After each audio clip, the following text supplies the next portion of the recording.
A sudden accident left a devoted wife raising 4 children alone. When her husband didn't return from his morning jog, her world crumbled to dust. No one could have imagined what would happen next. A story of resilience and hope that will touch your heart. Welcome back. Leave a like on the video, subscribe to the channel and enjoy the story. Nancy Morris stared at the raindrops sliding down the living room window, each one mirroring the tears that had been falling down her face for the past 3 days. Outside, Millbrook's usually picturesque coastal landscape was shrouded in a grey mist that seemed appropriate for a world that had lost all its colour. 3 days since the police officers had appeared at her doorstep with news that had shattered her existence. Michael, her husband of 18 years, had suffered a fatal heart attack during his morning jog along the beach. At 42, he was gone, leaving her alone with their 4 children and a future that now loomed before her like an insurmountable mountain.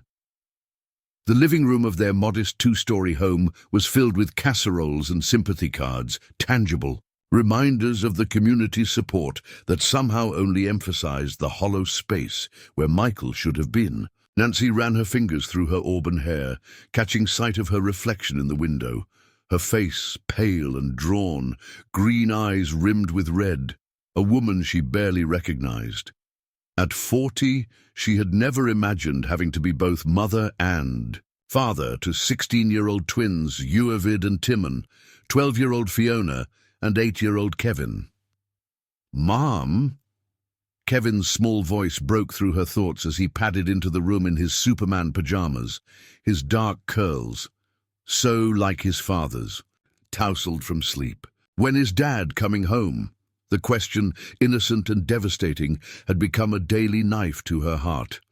Nancy knelt down and gathered her youngest child into her arms, breathing in the scent of his shampoo as she searched for words that wouldn't break them both. "Remember what we talked about, sweetheart? Dad's heart stopped working, and he can't come home anymore. But he loves you very much, and he's watching over us from heaven." Kevin's bottom lip trembled. "But who's going to teach me to fish? He promised to take me to the pier this weekend." Nancy swallowed hard against the lump in her throat. "Maybe Uncle Pete can take you, or," her voice faltered, "or I can learn how. We'll figure it out together, okay?" As Kevin nodded solemnly against her shoulder, Nancy heard the heavy footsteps of Uavid thundering down the stairs. Unlike his usually quiet, introspective twin brother, Timon, Uavid had been a storm of anger since the funeral. "I'm going out," he announced, his tall frame filling the doorway. Dark hoodie pulled over his head despite the warmth of the May morning. Nancy gently released Kevin and stood up. "It's not even 8 o'clock, Uavid. Where could you possibly need to go?" "Just out," he repeated, his voice hardening as he reached for the door handle. "Does it matter?" "Yes, it matters," Nancy said, summoning strength she didn't know she had. "We need to stick together right now. All of us." Uavid's laugh was harsh and unfamiliar. "Dad's gone, Mom. Together doesn't exist anymore." Before she could respond, he was out the door, letting it slam behind him with a force that made the nearby picture frames rattle, one falling and cracking against the hardwood floor. Kevin began to cry again, and Nancy could hear Fiona's quick footsteps coming down the stairs. "What happened?" Fiona asked, her long hair hastily tied back, eyes wide with the perpetual anxiety that had become her constant companion since her father's death. "Where's Uavid going? Is he coming back?" The panic in her voice escalated with each question. "Of course he's coming back," Nancy assured her, though uncertainty gnawed at her. She picked up the fallen picture frame, a family photo from last summer's beach trip, all 6 of them smiling, Michael's arm protectively around her shoulders. The glass was cracked right across his face, a too perfect metaphor for their fractured lives. As she held her daughter with one arm and her youngest son with the other, Nancy caught sight of Timon, sitting silently on the staircase, watching the scene unfold with hollow eyes. Once vibrant and inseparable from his twin, Timon had retreated into a shell of silence since the funeral, speaking only when absolutely necessary. The contrast between the twins' grief, one explosive, one implosive, worried her almost, as much as their actual grief. Nancy took a deep breath, searching for the resilience that had always been there in smaller crises. The time Kevin broke his arm falling from a tree, the night Fiona had such severe asthma they spent hours in the emergency room the day the twins got caught skipping school in 8th grade. But this wasn't a broken bone or a parenting challenge that could be discussed with Michael over a glass of wine after the children were in bed. This was her new reality, a life without her partner, her children's father, the man who had been her center of gravity for nearly half her life. As the grandfather clock in the hallway, a wedding gift from Michael's parents, chimed 8 times, Nancy looked at the calendar hanging on the kitchen wall. Tuesday. Michael had died a week ago, Tuesday, and tomorrow she would need to figure out how they were going to survive financially. As a part-time bookkeeper who had prioritized raising their children over career advancement, she knew their savings wouldn't last long. Michael had been the primary breadwinner as an engineer at the Coastal Restoration Project. With a gentle squeeze to both children in her arms, Nancy made a silent promise, to Michael, to her children, to herself, that somehow they would not only survive this, but eventually find a way to live again. She just had no idea how. The following week brought a harsh reality that Nancy hadn't been prepared for. Sitting across from Michael's company's benefits coordinator, she learned that her husband's life insurance policy had lapsed 3 months earlier due to an administrative error that had gone unnoticed. The modest payout she had been counting on to give them breathing room while she figured out their future was non-existent. There must be some mistake, Nancy insisted, leafing through the paperwork with trembling hands. Michael was meticulous about these things. The coordinator, a young woman whose expression conveyed genuine sympathy, shook her head. The renewal notice was sent, Mrs. Morris, but it required a signature that was never returned. After 3 notifications, the policy was terminated according to standard procedure. I'm so very sorry. Nancy felt the blood drain from her face as the implications became clear. Without the insurance payout, and with Michael's final paycheck already deposited, they had exactly 90 days before the mortgage payment would become an insurmountable problem. The severance package from Michael's company would cover immediate expenses, but not much beyond that. The drive home along Millbrook's coastal road, usually a source of peace with its views of the Atlantic stretching to the horizon, now felt like a countdown to impending disaster. When she pulled into the driveway of their blue Cape Cod-style home, the sight of it, the home where all 4 children had grown up, where 18 years of memories lived in every corner, brought a fresh wave of grief, tinged with panic. How could she possibly tell them they might lose their home too? That evening, after serving a casserole brought by Michael's colleagues, Nancy sat at the kitchen table with a legal pad, calculator, and stack of bills. The children had retreated to their rooms. Fiona had begged to sleep in Nancy's room again, terrified of losing another parent in the night. But Nancy had gently encouraged her to try her own bed, promising to check on her frequently. The numbers on the page refused to cooperate, no matter how many times she recalculated. Their mortgage, utilities, car payment, insurances, groceries, and the children's various activities far exceeded what she could earn as a part-time bookkeeper. She would need a full-time position immediately, possibly even a second job, but who would care for Kevin after school? How would she attend Fiona's therapy sessions for her anxiety? And the twins?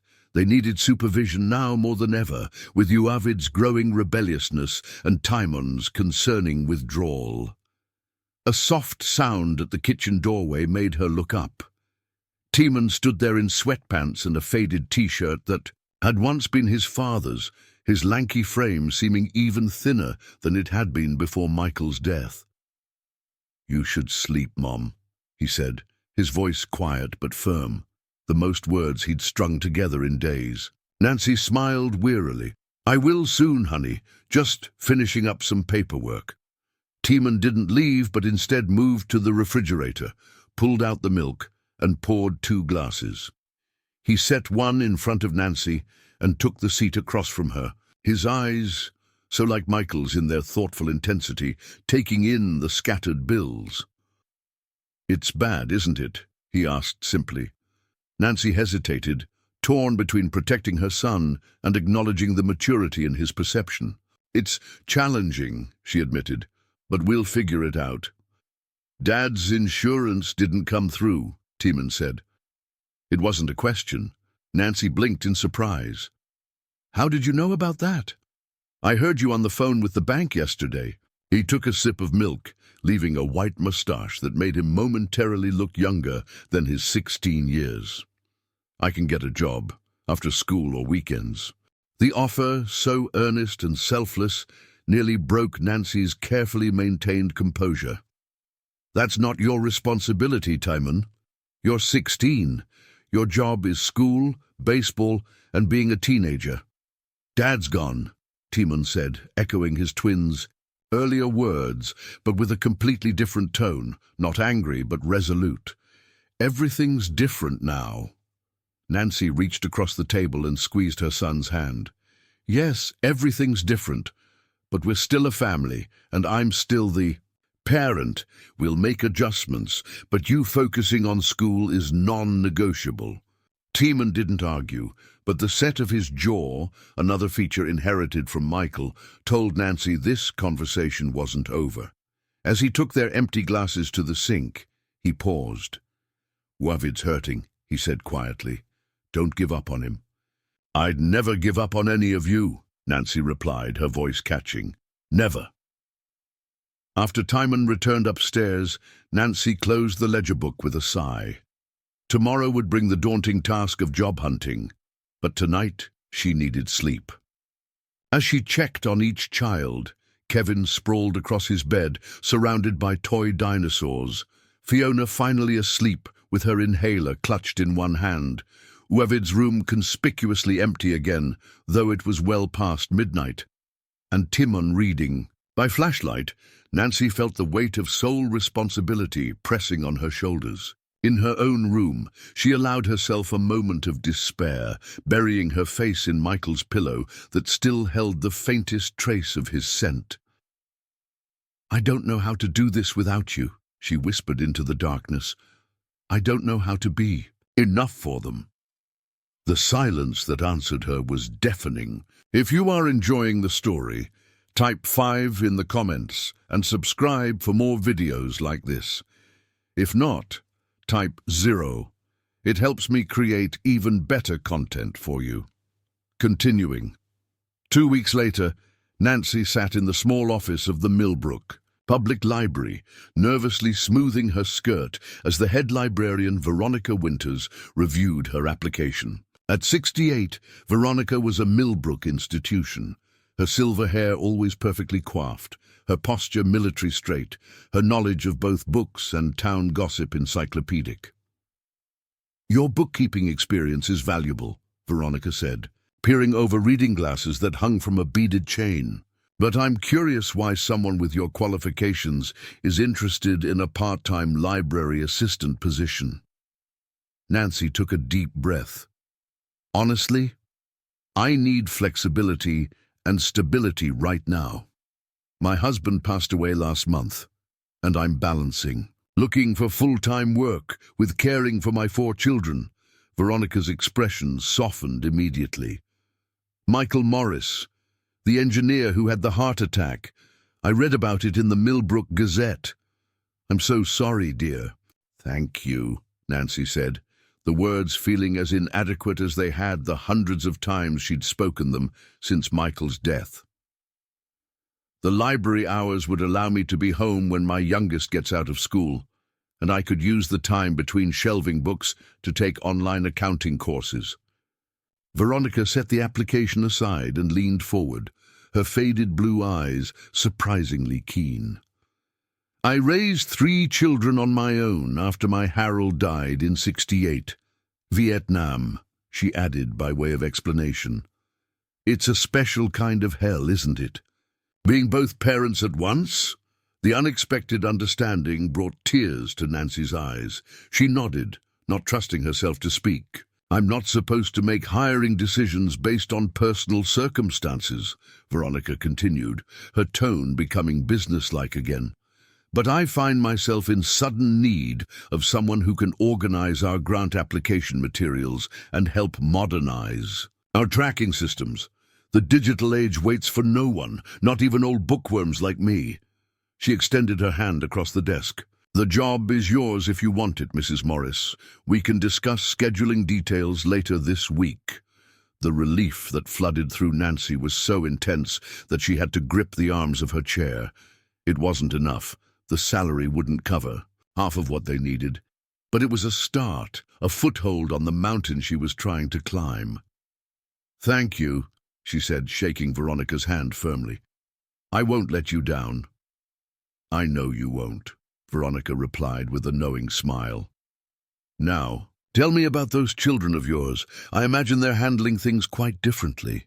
By the time Nancy left the library an hour later, with employment paperwork tucked into her bag, she felt something she hadn't experienced since the police officers had appeared at her door. Hope, however fragile. Walking along Millbrooks, Main Street with its charming storefronts and views of the harbor in the distance, Nancy made mental calculations. The library job, plus her existing bookkeeping clients, would cover utilities and groceries. If she could secure 2 more regular bookkeeping clients, they might manage the mortgage too. Her momentary optimism faltered when she arrived home to find Kevin sitting on the front porch in tears, Fiona pacing anxiously beside him. And no sign of the twins. What happened? Nancy asked, hurrying up the steps. Are you hurt? Kevin shook his head, his small shoulders heaving with sobs. Timon was supposed to pick me up from Joey's house, but he forgot, so I walked home and nobody was here, and I thought maybe everyone was gone like Dad. Nancy gathered him into her arms, mentally kicking herself for the scheduling oversight. In the chaos of job hunting and grief, she had completely forgotten that Kevin was going to a friend's house after school. I'm so sorry, sweetheart. Mom made a mistake with the schedule. But I'm here now, and Fiona's here, and we're not going anywhere. I was so scared when I got home and found him crying on the porch, Fiona said, her words tumbling out rapidly, a sign of her escalating anxiety. What if something had happened to him? What if something happened to Timon and Uavid too? What if... Breathe, Fiona, Nancy interrupted gently, extending an arm to include her daughter in the embrace. Deep breaths, remember? Like Dr. Martin showed you. Fiona closed her eyes and took several deliberate breaths, her thin shoulders gradually relaxing. At 12, she was at that precarious age between childhood and adolescence, made more complicated by the anxiety disorder that had emerged 2 years earlier and had intensified exponentially since Michael's death. Where are the boys? Nancy asked once both younger children had calmed somewhat. Uavid didn't come home after school, Fiona reported, again, and Timon went looking for him about an hour ago. He seemed really angry. Nancy suppressed a groan. The last thing they needed was the twins fighting with each other on top of everything else. Let's go inside and get some dinner started. They'll be home soon. But the twins didn't return for dinner. As Nancy put the younger children to bed with promises that she would wake them when their brothers came home, her worry escalated to fear. She had just picked up the phone to call the police when the front door opened, and Timon walked in, supporting a stumbling Uavid. What on earth? Nancy gasped, rushing to help. The smell hit her immediately, alcohol strong and unmistakable. Is he drunk? Wasted, Timon confirmed grimly, maneuvering his brother to the couch. I found him with those seniors who hang out behind the old cannery. He could barely stand. Ovid's head lolled to the side, his eyes unfocused. "Hey, Mom," he slurred. "Don't be mad. Just having some fun." Nancy's fear morphed into a potent mixture of relief and anger. "Fun? Fun? Do you have any idea how worried we've been? Kevin walked home alone and was terrified because you two weren't where you were supposed to be." "Kevin?" Ovid's expression crumpled, momentary clarity breaking through his inebriated haze. "Is he okay?" "No thanks to you," Timon muttered, his usual quiet reserve replaced by simmering anger. "I told you we needed to be home by 5. I told you." Nancy held up a hand to stop the brewing argument. "Timon, get some water and aspirin. Ovid, you and I are going to have a serious conversation tomorrow when you're sober, but right now I need to know, did you take anything besides alcohol? Be honest with me." Ovid shook his head, then winced at the motion. "Just beer. And maybe I don't know, something fruity one of the girls had." "Thank God for small mercies," Nancy sighed, helping him sit up to drink the water Timon had brought. "Bed. Now. And if you throw up, you're cleaning it up yourself." After settling Ovid in his room with a trash can beside the bed, Nancy found Timon sitting on the bottom step of the staircase, his head in his hands. "Thank you for finding him," she said softly, sitting next to him. "But next time, call me first. I was about to file a missing persons report." Timon nodded, his profile in the dim hallway light so like Michael's that it made her heart ache. "I messed up today. Completely forgot I was supposed to get Kevin, and then when I remembered and rushed to Joey's, his mom said he'd already left, and I panicked." "We all make mistakes," Nancy assured him. "We're all trying to figure out our new normal." "There's nothing normal about any of this," Timon said, his voice cracking. "Dad should be here. He'd know what to do with Ovid. He'd know how to make Fiona stop being so scared all the time. He'd remember to pick up Kevin." A tear slid down. His cheek quickly wiped away. "I'm trying to step up, Mom, but I'm not him. I can't be him." Nancy wrapped an arm around her son's shoulders, struck by the unfairness of it all. That this boy, who should be worrying about baseball games and prom dates, was instead carrying the weight of trying to fill his father's shoes. "I don't want you to be him," she said firmly. "I want you to be you, Timon Morris, 16 years old, with your whole life ahead of you. Yes, we all need to pull together right now, but not at the expense of your own grief, your own healing." Timon leaned against her slightly. The first time he'd initiated physical contact since the funeral.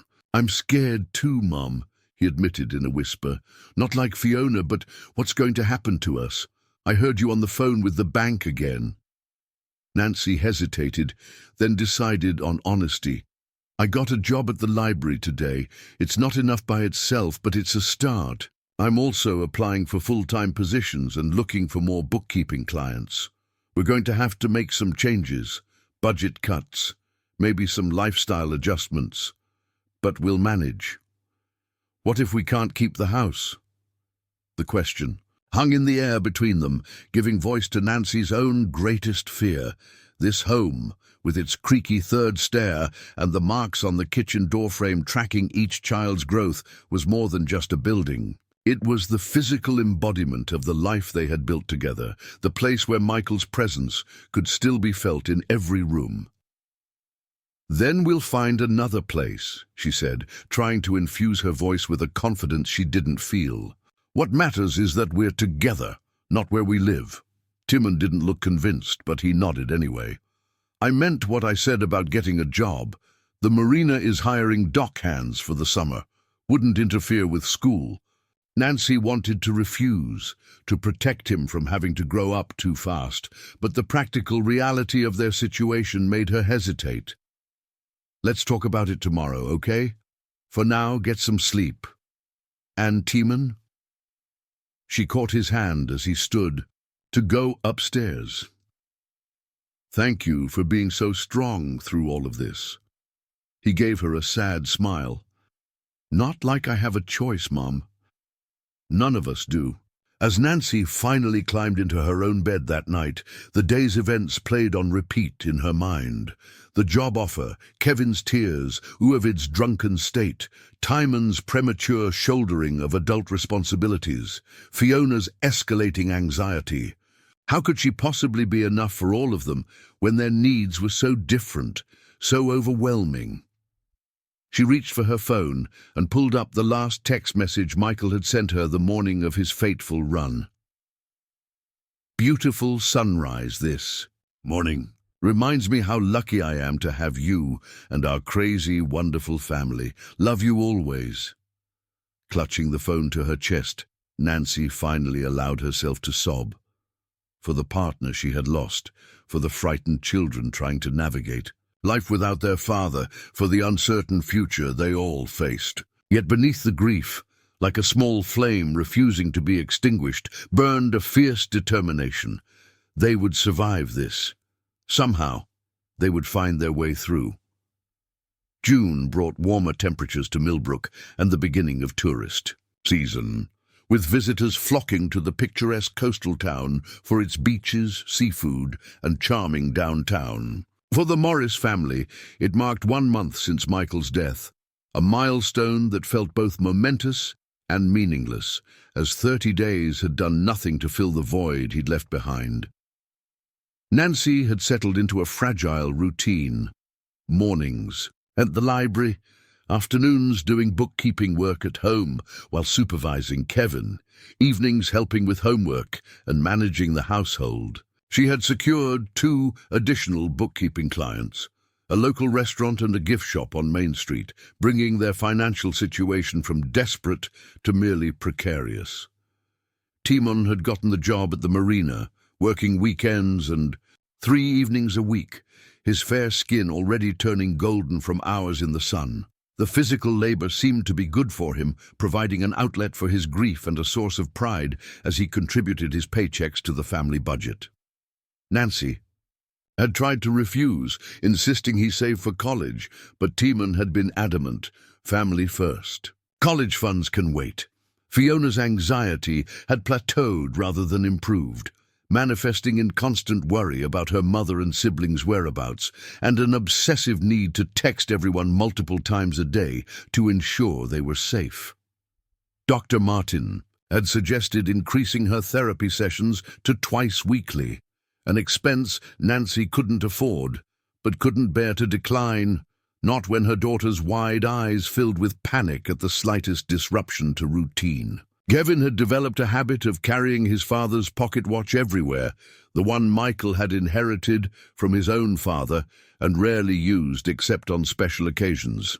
The antique timepiece was too valuable to risk being damaged by an active 8-year-old, but Nancy couldn't bring herself to take it away when it seemed to provide such comfort.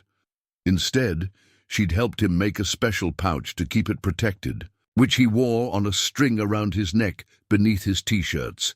And Uavid remained the most concerning puzzle piece in their family's new configuration. After his drinking incident, Nancy had grounded him for 2 weeks, a punishment he'd accepted with uncharacteristic resignation.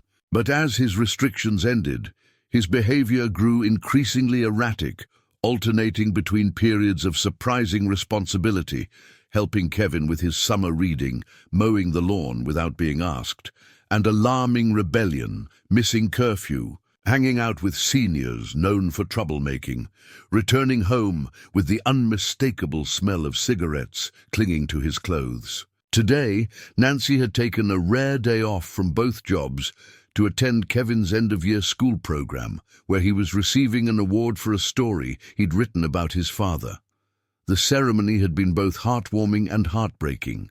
Pride in Kevin's achievement mingled with grief that Michael wasn't there to witness it. Now, as they walked along the harbor with ice cream cones to celebrate, Nancy found herself studying her youngest child's profile, noticing how his expressions had begun to mirror his father's in moments of contemplation. "Mom?" Kevin asked, licking at a drip of chocolate ice cream before it could reach his fingers. "Are we poor now?" The question caught Nancy off guard. "Why do you ask that, sweetheart?" Kevin shrugged. "Bobby Thompson said we must be poor now because we don't have a dad anymore and because I can't do summer baseball camp this year." Nancy chose her words carefully. "We have less money than we used to. That's true. When Dad was here, we had 2 parents working. Now it's just me, so we have to be more careful about how we spend money. That's why we're doing the free community camp instead of the baseball one this summer. But poor is a complicated word. Are we going to be okay?" Kevin's brown eyes, so like Michael's, were serious beneath his mop of curls. Nancy put an arm around his small shoulders. "Yes, we are absolutely going to be okay. It might be different than before, and we might have to work harder and make some sacrifices. But we will be okay. I promise." Kevin seemed satisfied with this. Enter, returning his attention to his rapidly melting ice cream. As they rounded the corner toward the main harbor, Nancy spotted a familiar figure sitting on one of the benches overlooking the water. Veronica, her silver hair catching the sunlight, a book open on her lap. "Can I go look at the boats while—" "You talk to library lady?" Kevin asked, correctly interpreting his mother's changed direction. "Just to the railing and no further," Nancy agreed, watching as he scampered ahead to the harbor viewpoint where tourists and locals alike gathered to watch the fishing vessels and pleasure craft come and go. Veronica looked up as Nancy approached, her weathered face breaking into a warm smile. "Well, if it isn't my favorite new employee and the award-winning young author I've been hearing about." Nancy sat beside her, gratitude washing over her for this unexpected mentor who had appeared in her life. Over the past month, Veronica had become much more than a boss. She was a confidant, a source of practical advice, and living proof that it was possible to raise children alone and see them thrive. "He was so brave up there on stage," Nancy said, watching Kevin as he stood on tiptoes to get a better view of a sailboat passing by. "I kept it together until he read the part about how his dad taught him to tie his shoes using the bunny ears. Method because Michael could never remember the loop, swoop, and pull way they taught at school." Veronica patted Nancy's hand. "Children's resilience is both a miracle and a burden. A miracle because they can adapt to almost anything. A burden because as parents, we worry their adaptation comes at the cost of proper grief." Nancy nodded, once again struck by how precisely Veronica could articulate the complex emotions she was navigating. "I'm trying to give them space to grieve in their own ways, but sometimes I worry I'm not doing enough, especially with you, Ovid. He's so angry all the time." "My middle son was the angry one," Veronica said, closing her book. 13 when his father died. And overnight he went from a sweet boy who collected rocks to a rage-filled teenager who seemed determined to destroy himself and break my heart in the process." "What did you do?" Nancy asked, desperate for any wisdom this woman might offer. Veronica's laugh was soft but held no humor. "Made every mistake in the book. Tried to discipline the grief out of him, then tried to love it out of him. Neither worked. What finally made the difference was finding something that was just his, not a replacement for his father, but something that gave him purpose and identity, separate from his loss." "And what was that?" "Photography. An old Nikon camera from a pawn shop and a darkroom set up in our basement. Cost me a month's salary I could ill afford, but it saved him, gave him a way to process the world through a lens, control what he saw and how he saw it during a time when everything else felt out of control." Veronica turned to face Nancy directly. "Each child needs their own lifeline, Nancy. Something that's just theirs, that helps them make sense of a world that suddenly makes no sense at all." The wisdom of this insight resonated deeply with Nancy. Tiemann had found his in the physical labor at the marina. Fiona seemed to be developing an interest in the journaling her therapist had suggested. Kevin had his stories. But you, Ovid, What could be Uavid's anchor? Their conversation was interrupted by Nancy's phone, buzzing with a text from Fiona. "Where are you? Are you and Kevin okay? Please answer." Nancy quickly typed a reassuring response, then stood with a sigh. Duty calls. Fiona's anxiety tracker has gone off. We promised to be home by 4, and it's already 3:30. "Go," Veronica said with an understanding nod. "And Nancy? The Lantern Festival is this weekend. It might be good for all of you to participate. Part of Millbrook tradition, and a beautiful way to honor Michael." In Drull, the Millbrook Lantern Festival was an annual tradition dating back to the town's founding by Portuguese fishermen in the 1800s. Each summer solstice, residents would create paper lanterns and release them from boats in the harbour at sunset. Originally as prayers for safe journeys and bountiful catches, now more broadly as memorials for loved ones lost and hopes for the future. "I'll think about it," Nancy promised, though the thought of such a public display of their grief made her uneasy. "Kevin, time to head home." As they walked hand in hand along the harbour path toward home, Nancy considered Veronica's words about each child needing their own lifeline. For Uavid, perhaps something creative like Veronica's son had found in photography. He'd always had an artistic streak, though more focused on music than visual arts. Michael had been teaching him guitar before. Nancy pushed the thought away, concentrating instead on Kevin's animated chatter about the boats he'd seen. One day at a time, she reminded herself. One small victory at a time. But arriving home to find a police car in their driveway shattered that fragile moment of peace. "Stay here," Nancy instructed Kevin as they approached the house, her heart pounding. Had something happened to one of the other children? An accident. As she drew closer, she saw Uavid sitting on the front steps, head in his hands, a uniformed officer standing nearby, talking to an agitated Fiona. Timon was nowhere to be seen, presumably still at his marina job. "What's going on?"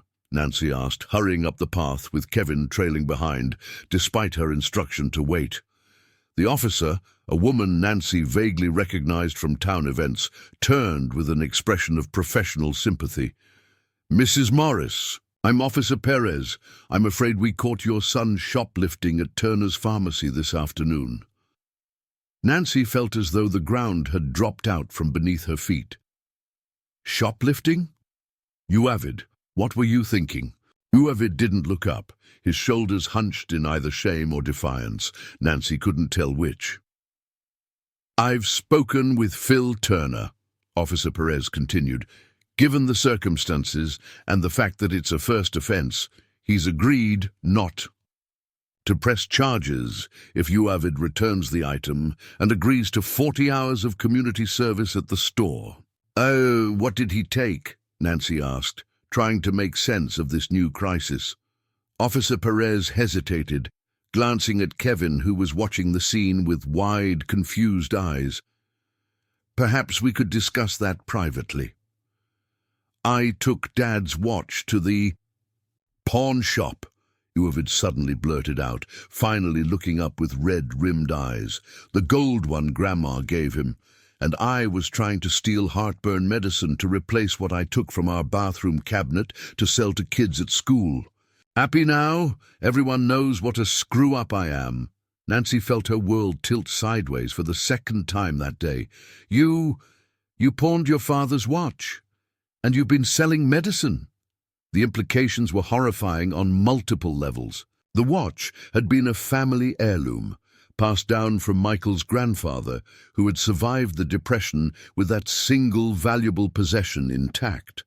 And the idea that her son was selling medications, even relatively harmless ones like antacids, suggested a level of desperation or recklessness she hadn't fully grasped. Why? It was all she could manage, aware of Kevin's small hand tightening in hers and Fiona's rapid breathing signaling the onset of a panic attack. Uavid laughed, a harsh sound with no humor. "Why do you think? We need money. I hear you crying at night when you think we're asleep. I see the past due notices you try to hide. I know we're about to lose the house." Officer Perez cleared her throat gently. "Mrs. Morris, I'll leave you to handle this as a family matter. Uavid needs to report to Mr. Turner tomorrow at 9 a.m. to begin his community service. The pawn shop situation, well, that's between you and your son." She handed Nancy a card. "Please call if you need anything. The department has resources for families in crisis." As the police car pulled away, the four of them stood in a tableau of misery on their front lawn.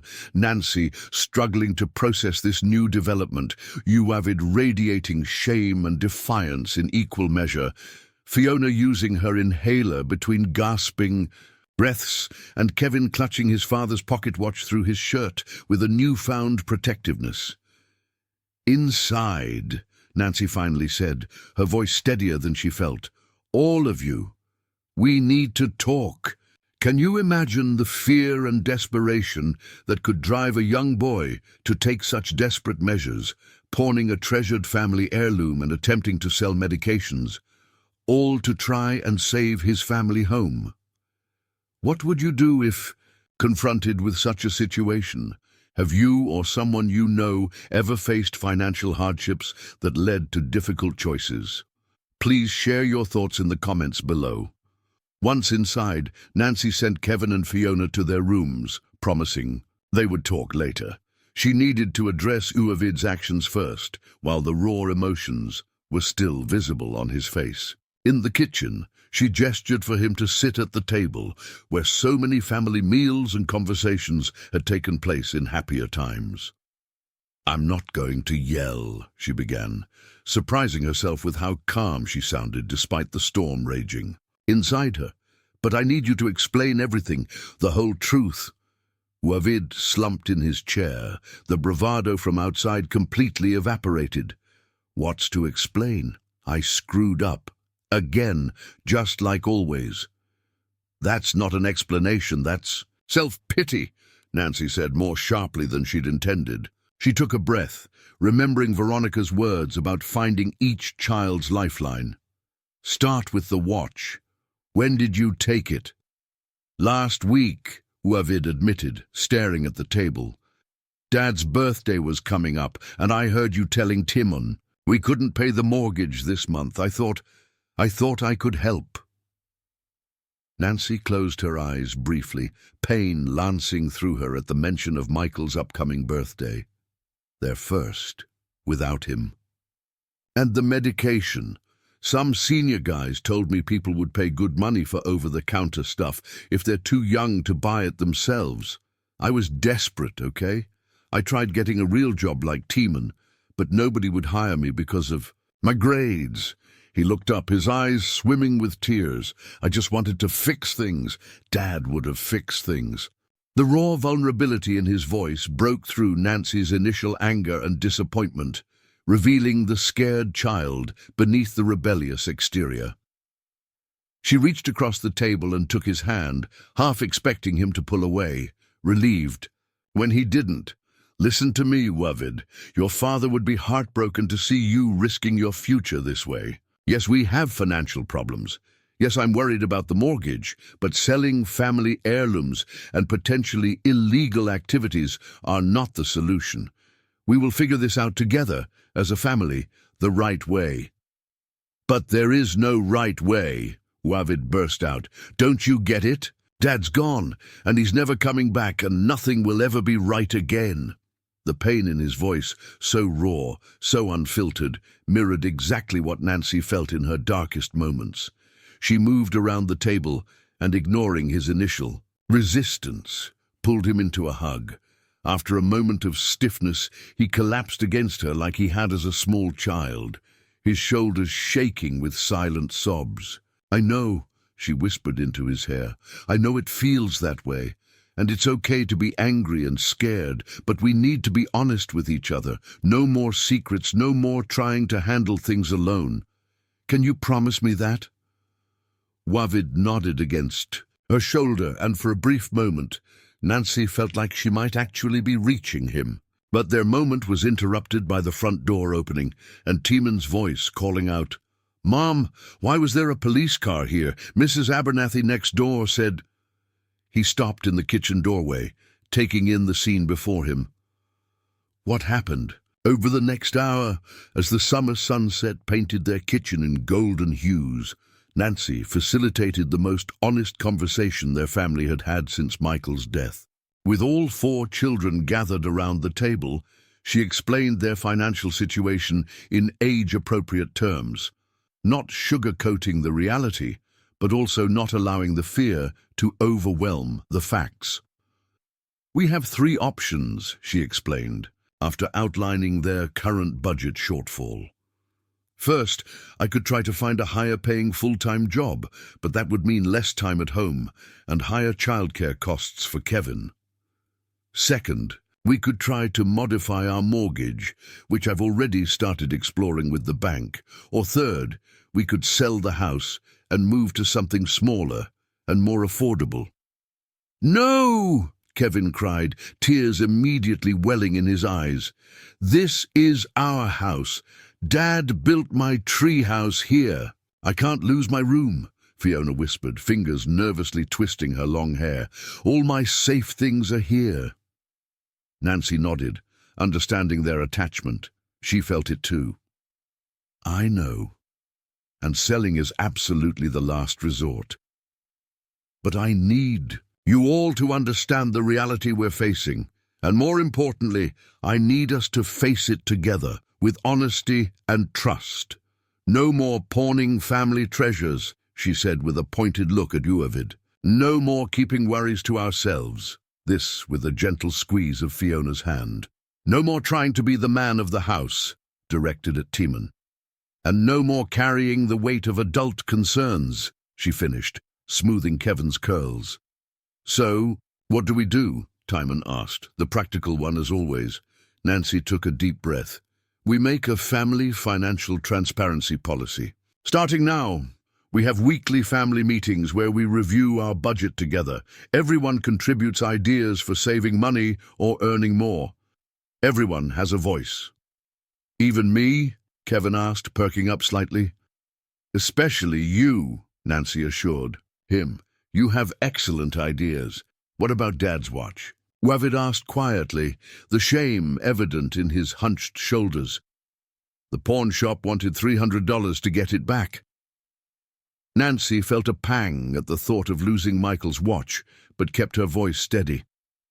"We'll figure that out too. Maybe not immediately, but eventually.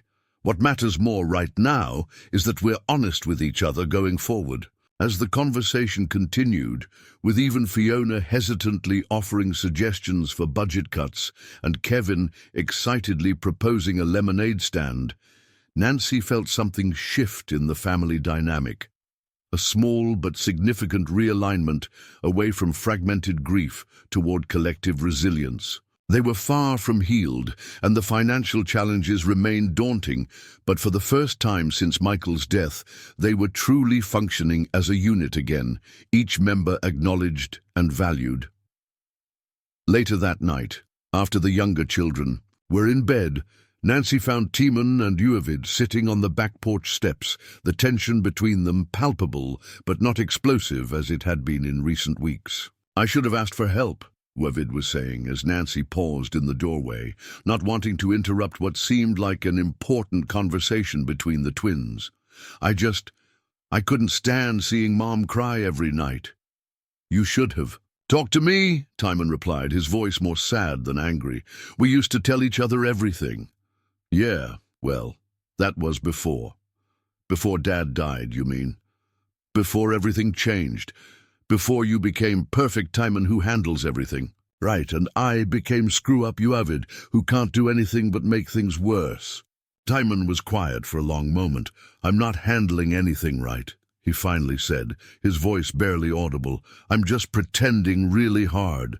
Every day I wake up and think Dad's going to be in the kitchen making those horrible protein shakes. Every single day." Uavid let out a shaky breath. "Me too." Nancy silently retreated, giving the twins the privacy to continue their reconciliation. In her own room, she sat at the small desk, that had once been covered with family photos, but now held stacks of bills and course materials for the online accounting classes she'd started. The exhaustion of the day, from Kevin's school ceremony, to the police incident, to the family meeting, weighed heavily on her. Yet beneath the exhaustion, a small seed of hope had taken root. They had survived the first month without Michael. They had faced a serious crisis today and emerged with a new framework for moving forward together. It wasn't enough to solve their financial problems or heal their grief, but it was progress, messy, imperfect progress. As Nancy opened her laptop to check for responses to job applications she'd submitted earlier in the week, she noticed an email from Michael's former colleague at the Coastal Restoration Project. The subject line read simply, "Michael's research. Important information." Curious and slightly apprehensive, Nancy clicked to open it, wondering what new complexity this might add to their already overwhelming situation. The twins stood on opposite sides of the beach, each holding a handmade paper lantern adorned with personal messages to their father. The Millbrook Lantern Festival was in full swing around them, with hundreds of residents gathered along the shoreline at dusk, preparing to release their glowing tributes into the gentle summer currents. Nancy watched her sons from her position near the water's edge, where she helped Kevin secure his message to his lantern, a drawing of himself and Michael fishing together with the words, "I miss you, Daddy," printed in careful third-grade handwriting. Beside them, Fiona meticulously checked and rechecked her lantern for any tears or flaws, her anxiety manifesting in an obsessive need for her tribute to be perfect. "It's beautiful, honey," Nancy assured her, noting the intricate patterns Fiona had cut into the paper and the carefully written poem inside. "Dad would love it." "But what if it sinks?" Fiona fretted, her fingers tracing the edge of the paper for the 5th time. "What if his message doesn't get to heaven?" Nancy knelt in the sand beside her daughter, the setting sun casting long shadows across the beach. "The lantern is just a symbol, sweetheart. Dad already knows how much you love him and miss him. This is more for us, a way to say the things we wish we could tell him." Fiona didn't look entirely convinced, but nodded, clutching her lantern protectively against the gentle ocean breeze. At 12, she straddled the line between childhood belief and emerging adult understanding, making her grief particularly complex to navigate. The email from Michael's colleague had brought unexpected news. Michael had been working on a breakthrough methodology for coastal erosion prevention, and his research was being considered for a significant grant that would include a posthumous acknowledgement and a one-time stipend to his family as the beneficiaries of his intellectual property. It wasn't a fortune, but it would be enough to cover 3 mortgage payments, buying them crucial time to stabilize their finances. Nancy had shared the news with the children that morning, careful to frame it as Michael still taking care of them in ways they couldn't have anticipated, rather than as a solution to all their problems. The timing of the Lantern Festival seemed particularly appropriate, a chance to thank Michael not just for his love during life, but for the legacy that continued to support them after his death. "It's time," called the festival coordinator through a megaphone. "Everyone to your positions for the release." The Morris family gathered together near the water's edge, joining the long line of Millbrook residents preparing to send their lanterns into the bay. The tradition called for families to release their lanterns together, a symbol of collective remembrance and hope. "Ready?" Nancy asked, looking at each of her children, Kevin vibrating with excitement despite the solemnity of the occasion, Fiona nervously adjusting her lantern's position, Timon stoic but present, and Uavid was crying silently, tears streaming down his face as he stared at the message he'd written to his father. Nancy's heart clenched at the sight. Since their family meeting following the shoplifting incident, Uavid had shown small but significant signs of improvement, attending his community service at Turner's Pharmacy without complaint, participating in family budget discussions, even helping Kevin with a summer reading project. But this was the first time she'd seen him allow himself to fully feel the grief he'd been masking with anger. "Together," Nancy said softly, placing one hand on Yuavid's shoulder and the other on Kevin's. "On the count of 3. 1, 2, 3. As one, they released their lanterns into the gentle waves. The small flames within each paper structure caught the sea breeze, carrying them out into the bay, along with hundreds of others, creating a moving constellation of lights across the darkening water. The collective intake of breath from the assembled townspeople was followed by a profound silence, broken only by the sound of small waves lapping at the shore. Standing there with her arm around Fiona, who had pressed close to her side, Nancy felt an unexpected sense of connection, not just to Michael's memory, but to the community around them. Many of these people had brought casseroles and offered help in those first raw days of grief. Others had provided quiet support in the weeks that followed. Veronica with her wisdom and flexibility at the library, Phil Turner who had turned Wavid's shoplifting into a learning opportunity rather than a criminal record, the parents who had arranged carpools to ensure Kevin could still attend his friends' birthday parties when Nancy was working. "Mom?" Wavid's voice broke into her. "Thoughts?" He had moved to stand beside her, his face still wet with tears, but his expression clearer somehow, as if a burden had been partially lifted. Do you think we could get Dad's watch back before his birthday next week? I want to put it where it belongs." The request, so simple yet so laden with meaning, brought fresh tears to Nancy's eyes. "Yes," she promised, though she wasn't entirely sure how they would manage the money. "We'll find a way." As the last of the lanterns disappeared into the distance, the crowd began to disperse, many heading to the community center for the traditional post-festival gathering with music and shared desserts. The Morris family lingered a moment longer, watching the horizon where their messages to Michael had vanished. "He's still with us, isn't he?" Kevin asked, slipping his small hand into Nancy's. "Not just in heaven, but here too." "Yes, sweetheart," Nancy assured him, drawing all four children into a group hug on the cooling sand. "In our memories, in our hearts, and in the ways we take care of each other, Dad is definitely still with us."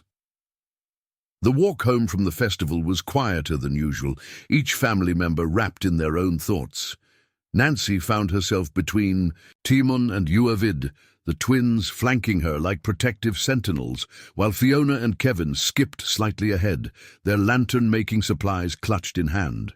"Mrs. Morris?" a voice called from behind them, and Nancy turned to see Phil Turner jogging to catch up. The pharmacy owner was in his 60s, a Millbrook fixture who had filled the family's prescriptions for as long as she could remember. "Got a minute?" Nancy nodded, curious. "Everything okay with Yuavid's community service?" Phil smiled, his weathered face crinkling at the corners. "More than okay. That's what I wanted to talk to you about. Your boys got quite a head for inventory management, reorganized my entire backstock system and increased efficiency by about 30%. I'd like to offer him a part-time job once his service hours are complete. Proper paycheck and everything." Wavid's head snapped up, surprise written across his features. "Seriously? But I tried to steal from you." Phil's expression grew serious. "Everyone deserves a second chance, son. Especially when they've shown the kind of initiative and work ethic you have these past 2 weeks. Besides," he added with a wink, "it's partly selfish. That new inventory system of yours is saving me hours of work." Nancy felt a surge of pride mixed with profound gratitude. This was exactly what Yuavid needed. Not just income, but purpose, recognition for his abilities, rather than his mistakes. "Thank you, Phil," she said sincerely. "That's incredibly generous." Nothing generous about good business sense, Phil replied with a dismissive wave. Think about it and let me know, you avid. Job starts at $12 an hour, 16 hours a week to start. With a nod, he continued on his way toward the community center. Wavid stood frozen on the sidewalk, processing what had just happened. He wants to hire me, after what I did. He sees what I've always seen, Nancy said, squeezing his shoulder.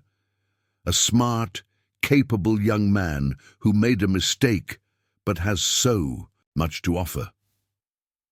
For the first time in 6 weeks, Nancy saw a genuine smile break across Wavid's face. Not the sarcastic smirk he'd been hiding behind, but a real expression of pride and perhaps a flicker of hope. As they continued walking home under the star-filled sky, with the sound of festival music fading behind them, Nancy felt another small piece of their fragmented family shift back into alignment.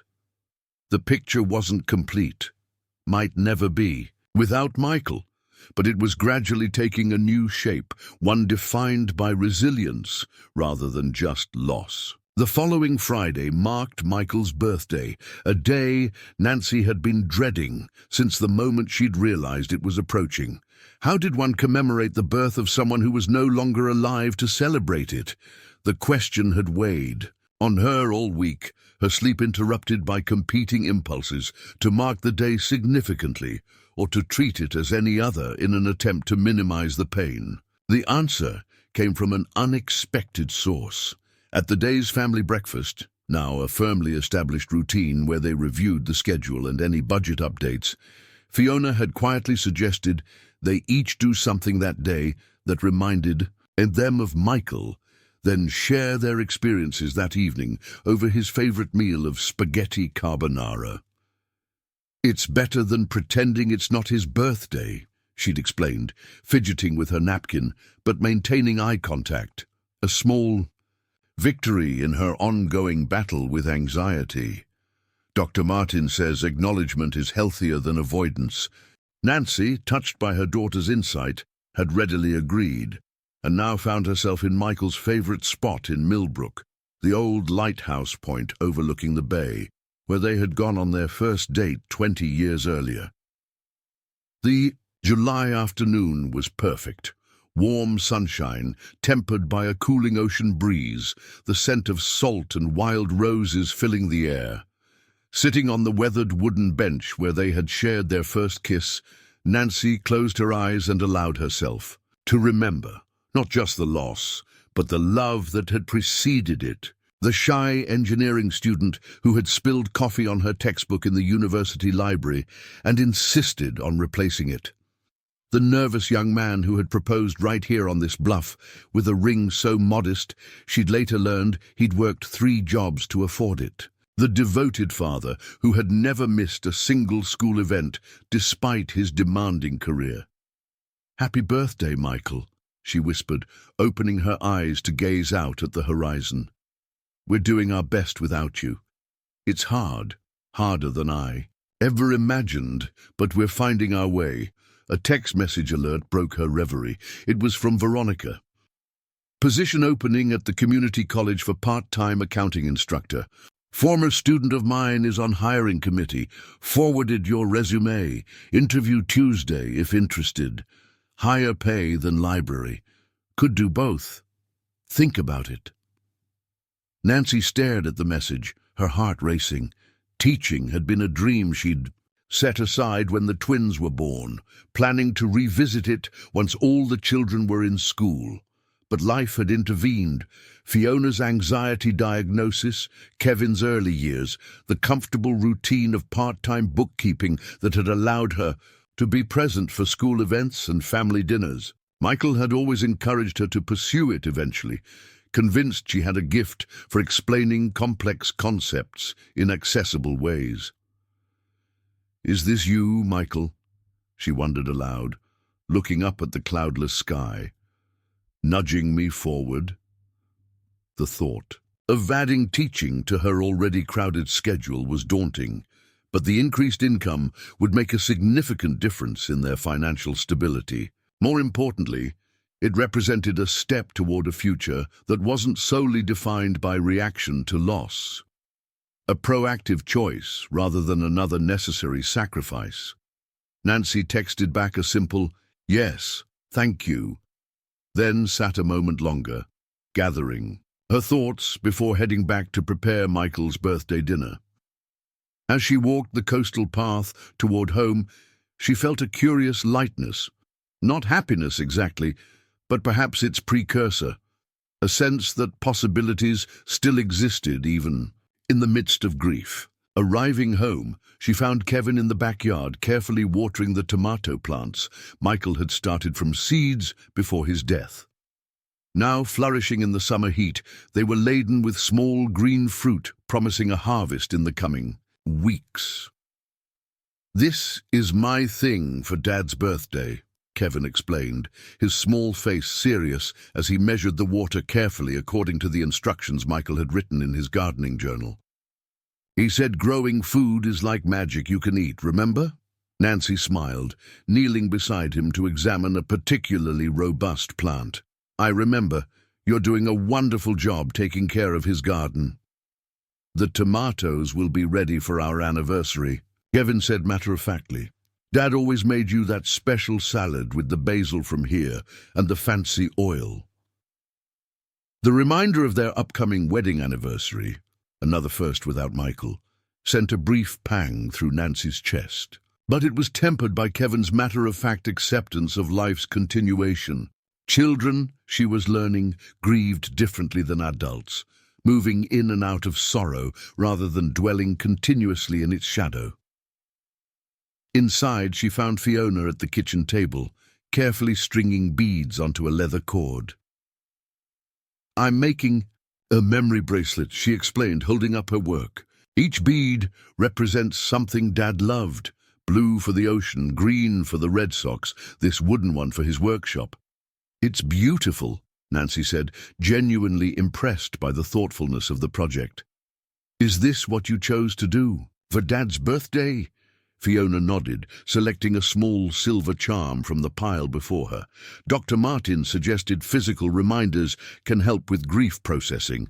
I thought maybe I could make one for each of us eventually." The twins arrived home together, an increasingly common occurrence as their relationship continued to heal in small increments. Timon carried a small potted pine tree, while Wavid clutched a paper bag from Turner's Pharmacy. "We got the watch back," Wavid announced without preamble, his expression a mixture of relief and lingering shame as he handed the bag to Nancy. "Mr. Turner advanced me part of my first paycheck, and Timon put in the rest from his marina money." Nancy carefully removed the gold watch from the bag, its weight familiar in her palm. Michael's initials were engraved on the back, along with those of his father and grandfather before him. "I don't know what to say," she managed, emotion threatening to overwhelm her.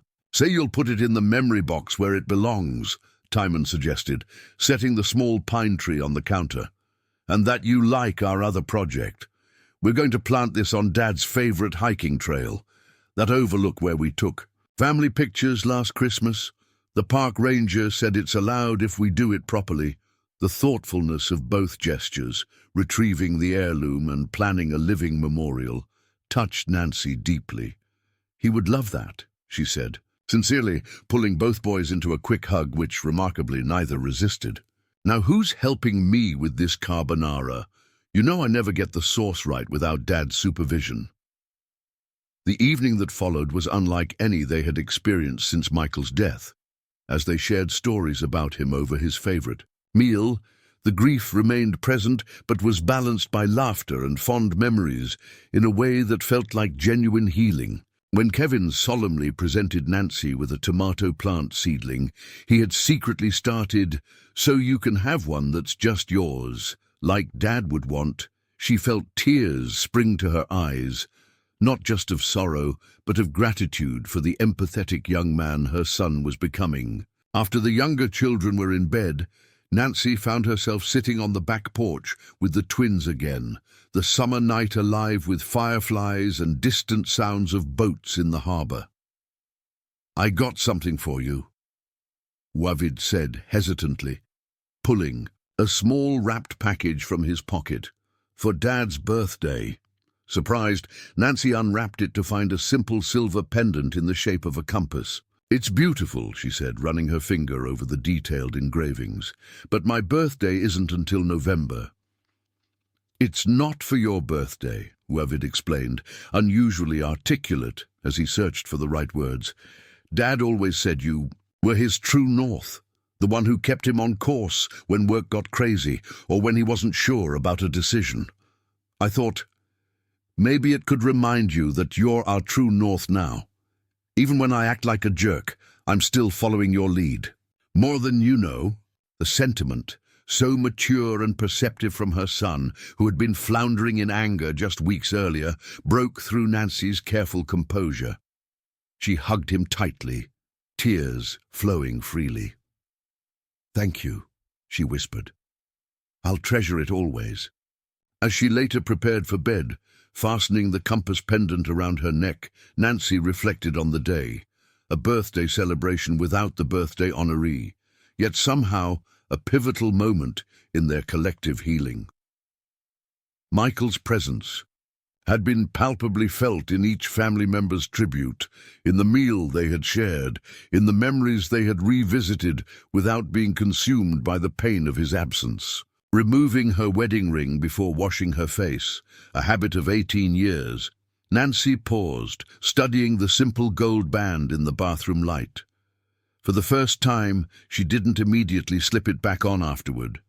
Instead, she placed it carefully in the small dish on her nightstand, alongside Michael's wedding ring, which had been returned with his personal effects after the heart attack. It wasn't a decision to stop wearing it permanently, just an acknowledgement that her identity was shifting, not away from being Michael's widow, but toward something more complex that honored both her past and the future she needed to build.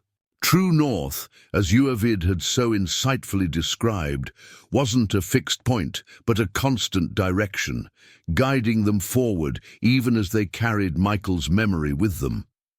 The realization wasn't exactly comforting, but it felt true.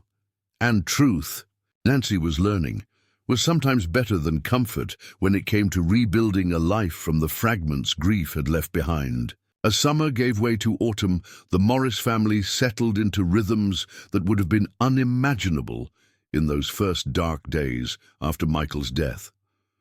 Nancy's schedule had become a carefully orchestrated ballet of obligations. Mornings at the community college teaching introduction to accounting 3 days a week, afternoons at the library, evenings with the children, and her growing roster of private bookkeeping clients. Exhausting, yes, but also rewarding in ways that surprised her. Today marked an important milestone, exactly 6 months since Michael's death, half a year of navigating life without him. As Nancy graded papers at her small desk in what had once been their shared home office, she could hear the sounds of the household functioning around her. Fiona practicing piano in the living room, a new pursuit suggested by her therapist to channel anxiety. Kevin chattering to the tomato plants as he harvested the last of the summer crop, Timon's measured footsteps as he moved between the kitchen and dining room preparing a weekend family dinner, a responsibility he had voluntarily assumed, and the occasional thump from Wavid's room, where he was reorganizing his space as part of his ongoing effort to get my act together, as he put it. The house still held Michael's absence, like a permanent shadow in certain corners, his empty chair at the dinner table, the workshop where his tools remained in the precise organization he had preferred, the indentation on his side of the mattress that Nancy couldn't bring herself to smooth out. But alongside that absence, new patterns and connections had formed, creating a family structure that was different but increasingly stable. Financially, they remained on precarious ground, but were no longer in immediate danger of losing the house. Nancy's combined income from teaching, the library, and her private clients covered their essential expenses with a small margin for emergencies. The posthumous stipend from Michael's research grant had provided crucial breathing room, allowing them to catch up on the mortgage and establish a modest savings buffer. Both twins contributed their earnings to the family budget, Timon from his ongoing marina work and Uavid from his now permanent position at Turner's Pharmacy, where he had been promoted to assistant manager of the prescription counter. Closing her grade book, Nancy stretched and went to check on dinner preparations. In the kitchen, she found Timon methodically chopping vegetables for a stir-fry, his movements precise and focused. At 16 and a half, he had grown another inch over the summer, his frame filling out from the physical labor at the marina. More notably, his perpetual solemnity had gradually softened, allowing occasional glimpses of the dry humor he had inherited from Michael.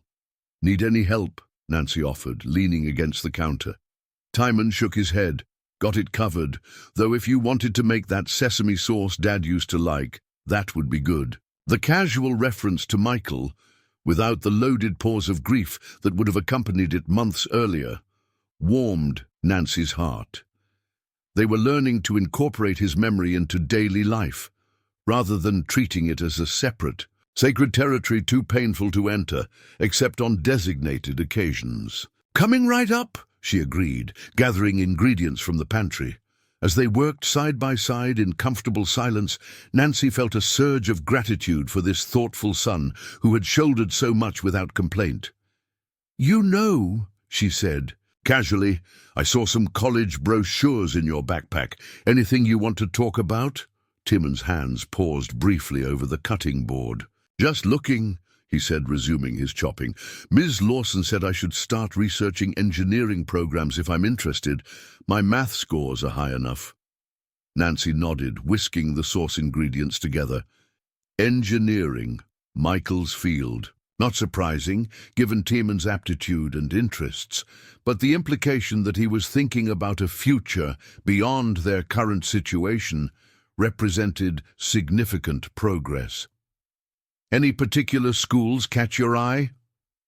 "Northeastern has a good coastal engineering program," Timon admitted, "and it's close enough to come home on weekends if you needed me." The hesitation in his voice revealed the complex emotions beneath the surface, the desire to pursue his own path tempered by a sense of responsibility to the family. "Timon," Nancy said gently, "when the time comes for college decisions, I want you to choose based on what's right for your future, not what's convenient for the family. We'll be okay." Timon nodded, though the set of his shoulders suggested he wasn't entirely convinced. Before Nancy could press further, Uavid appeared in the doorway, his expression uncharacteristically serious. "Mum, can we talk? It's important." Something in his tone set off alarm bells in Nancy's mind. "Of course. Everything okay?" Uavid glanced at his twin. "Privately?" Concerned, Nancy followed Uavid to the front porch, where they sat on the steps that had witnessed so many family conversations over the months. The October air was crisp, carrying the scent of distant bonfires and the sea. "What's going on?" she asked, studying her son's face for clues. Uavid took a deep breath. "I got a letter from Grandma Patricia today." Nancy felt her stomach tighten. Michael's mother had been noticeably absent since the funeral, her grief manifesting in withdrawal rather than support. The few interactions they'd had been strained, with Patricia seeming to blame Nancy somehow for not preventing Michael's heart attack, despite the doctor's assurances that it had been sudden and unpreventable. "What did she want?" Nancy asked, trying to keep her tone neutral. Uavid pulled an envelope from his pocket and handed it to her. "You should just read it." The letter was typed, formal, Patricia's academic background evident in every carefully constructed paragraph. As Nancy read, her hands began to shake. Patricia was remarrying to a retired surgeon she had met through her university colleagues. They had purchased a large home in Connecticut with separate guest quarters specifically designed to accommodate children. and they were formally requesting that the twins, Fiona and Kevin, come to live with them, where they would have the benefits of a proper two-parent household, financial security, and access to superior educational opportunities. "She can't." "Be serious," Nancy whispered, reaching the part where Patricia indicated she would be pursuing legal custody if necessary, citing the Morris family's financially unstable situation and Nancy's inability to provide adequate supervision due to her multiple jobs. "She sent the same letter to all of us," Wavid said quietly. "Kevin didn't understand it, and Fiona had a panic attack. Tiemann tore his up." Nancy fought to control her breathing, to not let the panic rising in her chest overwhelm her ability to think clearly. "And you? What do you think about this proposition?" Wavid looked at her incredulously. "Are you kidding me? Move to Connecticut with Grandma Ice Queen and some surgeon we've never met. Leave you? Leave Millbrook? No way. Not happening." The vehemence of his rejection brought a rush of relief that Nancy immediately felt guilty for needing. "I would never force any of you to stay if you thought you'd have better opportunities elsewhere," she said carefully. "Mom," Wavid said, his voice uncharacteristically gentle, "get real. We're a family, an actual functioning family. Yeah, we're still kind of messy, and yeah, money's tight, but we're figuring it out together. Nobody's splitting us up, especially not Grandma Patricia, who couldn't even be bothered to call on Dad's birthday." The loyalty and maturity in his assessment brought tears to Nancy's eyes. 6 months ago, Wavid had been so lost in his anger that he'd resorted to theft and self-destructive behavior. Now here he was, articulating family values with a clarity that humbled her. "I'll call her tomorrow," Nancy decided, folding the letter and returning it to the envelope. "We should address this directly before it escalates." Wavid nodded, then surprised her by leaning over to give her a quick, awkward hug. "Don't worry too much, okay? None of us want to go. We already talked about it." As he returned inside to help with dinner, Nancy remained on the porch steps, the letter heavy in her hands despite its negligible physical weight. The threat of a custody battle, especially one backed by Patricia's considerable financial resources and connections, was terrifying. Yet beneath the fear, Nancy felt a flicker of something unexpected, determination bordering on defiance. 6 months ago, such a challenge might have broken her. Now, strengthened by half a year of facing crisis after crisis and finding solutions, Nancy felt a resolve crystallizing within her. Michael's mother might have resources and a new husband, but Nancy had something equally powerful: a reunited family who had weathered the worst together and emerged stronger for it. Rising from the steps, Nancy tucked the letter into her pocket and went inside to join her children for dinner. There would be time tomorrow to worry about legal strategies and counter-arguments. Tonight belonged to the family they had fought so hard to rebuild from the ashes of their loss. The following weeks brought a flurry of activity as the Morris family united against the unexpected threat from Patricia. Nancy's initial phone call had only confirmed what the letter had implied. Michael's mother was determined to provide what these children deserve, regardless of what Nancy or the children themselves wanted. When Nancy pointed out that separating the children from their remaining parent and community support network would cause further trauma, Patricia had dismissed her concerns as emotional rather than logical, and reiterated her intention to pursue legal options if necessary. Nancy had immediately sought legal advice, draining a significant portion of their emergency fund to retain a family law attorney recommended by Veronica, whose own experience with custody issues decades earlier proved invaluable. The lawyer, a straightforward woman named Helen Reyes, had been honest about the challenges they faced. "Your mother-in-law has significant resources and can paint a compelling picture of material advantages," Helen explained during their first consultation. But courts are generally reluctant to separate children from a fit parent, which you clearly are. Our strategy needs to focus on the emotional well-being of the children and their expressed preferences, especially given the twins' age.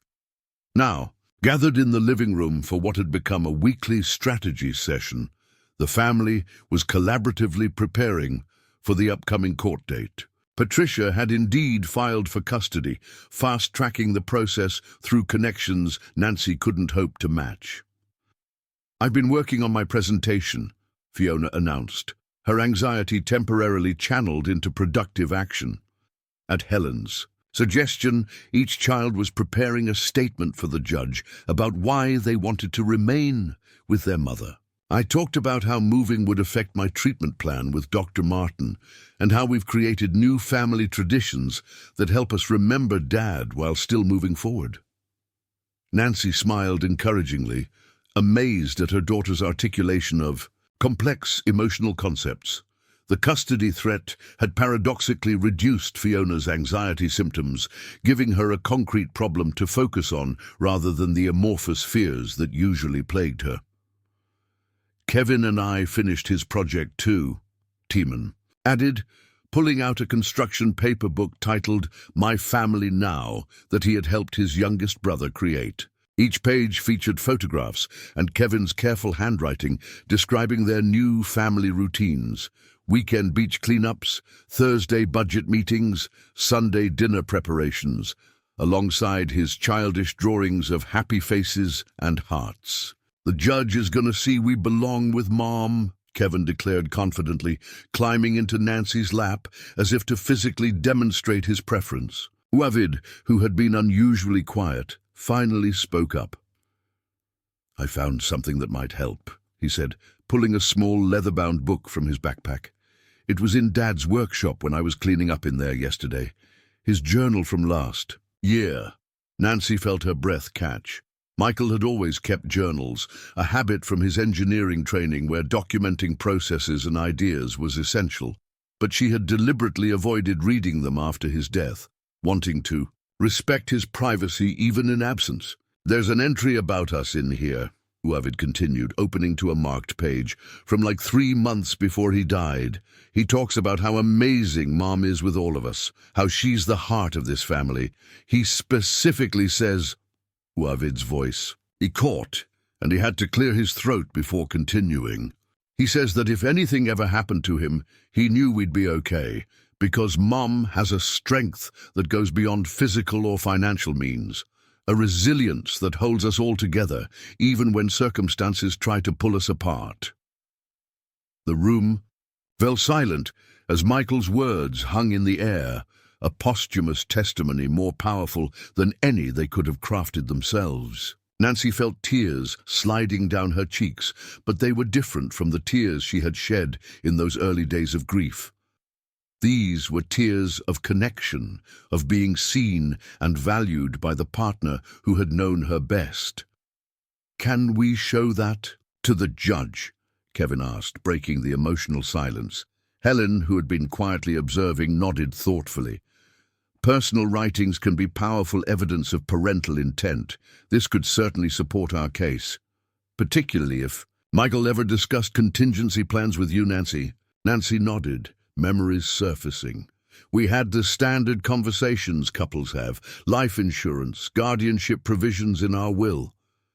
She hesitated, then added, "We specifically discussed not naming Patricia as guardian because of her controlling tendencies.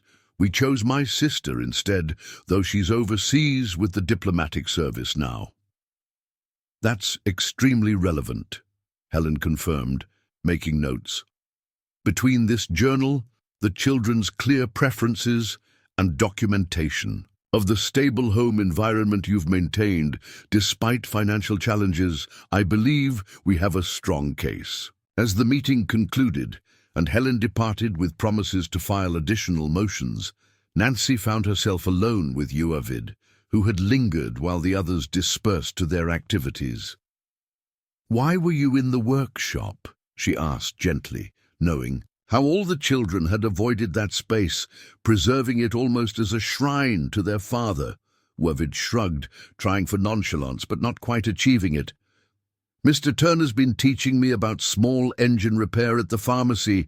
His son has a lawn care business. I thought maybe I could fix Dad's old weed trimmer, maybe start offering lawn services on weekends for extra money. Found the journal when I was looking for the manual. The image of Uavid voluntarily entering Michael's domain, not to wallow in grief, but to build something productive, struck Nancy deeply. "He'd be so proud of you," she said simply. "Not just for finding the journal, but for everything you've done these past months, the way you've turned things around." Uavid's expression shifted through several emotions before settling on something between embarrassment and pride. "Yeah, well," he mumbled, "someone has to help keep Grandma from splitting us up." As he headed upstairs, Nancy remained in the living room, surrounded by the visual evidence of their case preparation: Fiona's carefully typed statement, Kevin's illustrated book, printouts of their budget showing steady improvement, testimonials from teachers and neighbors attesting to the children's adjustment. It represented so much more than just legal strategy. It was a documented history of their journey from broken individuals to reunited family. Running her fingers over Michael's journal, Nancy felt a renewed sense of connection to him, not the paralyzing grief of early days, but a partnership that somehow transcended his physical absence. "We're going to be okay," she whispered, echoing his written confidence in her. "You were right about that." The morning of the custody hearing dawned clear and crisp, a perfect New England fall day that seemed mockingly cheerful given the gravity of what lay ahead. Nancy moved through their getting-ready routine on autopilot, ensuring everyone was properly dressed in their court clothes, purchased second-hand but carefully pressed, that all their materials were organized, that breakfast was eaten despite nervous stomachs. Standing before the mirror in what had been her and Michael's bedroom, Nancy fastened the compass pendant Uavid had given her, its weight against her collarbone, a tangible reminder of her role. True north, steady despite the storm surrounding them. She had chosen to wear her wedding ring again today, not out of pretense that Michael was still alive, but as silent testimony to the partnership that had created this family now fighting to stay together. The courthouse, an imposing red-brick colonial structure in downtown Millbrook, seemed to loom larger than its actual dimensions as they approached as a unit. Nancy in front, with Kevin's hand firmly in hers, the twins flanking them like sentinels. Fiona between, her breathing carefully measured to manage her anxiety. Inside, they found Helen waiting, her professional demeanor reassuring in its calm competence. "Patricia and her fiancé are already here with their attorney," she informed them quietly. "Remember what we discussed. Let me do most of the talking. Answer questions honestly but concisely, and try to stay calm, regardless of what's said." Nancy nodded, though staying calm seemed a monumental task when her children's future hung in the balance. As they entered the courtroom and saw Patricia sitting primly in the front row beside a distinguished-looking man with silver hair, the surgeon fiancé presumably, Nancy felt a sudden visceral understanding of Mama Bear protectiveness. These people, however well-intentioned they might believe themselves to be, were threatening her cubs. The surge of defensive anger actually steadied her nerves, giving her focus as they took their places. The proceedings began with clinical efficiency. The judge, a woman in her 50s with shrewd eyes and a no-nonsense demeanor, establishing the parameters of the case. Patricia's attorney presented first, painting a picture of financial instability and overtaxed parental resources that made Nancy wince with its kernels of truth embedded within exaggerations. "My clients can provide these children with continuous adult supervision, financial security, private education, and the stability of a two-parent household," the attorney concluded smoothly.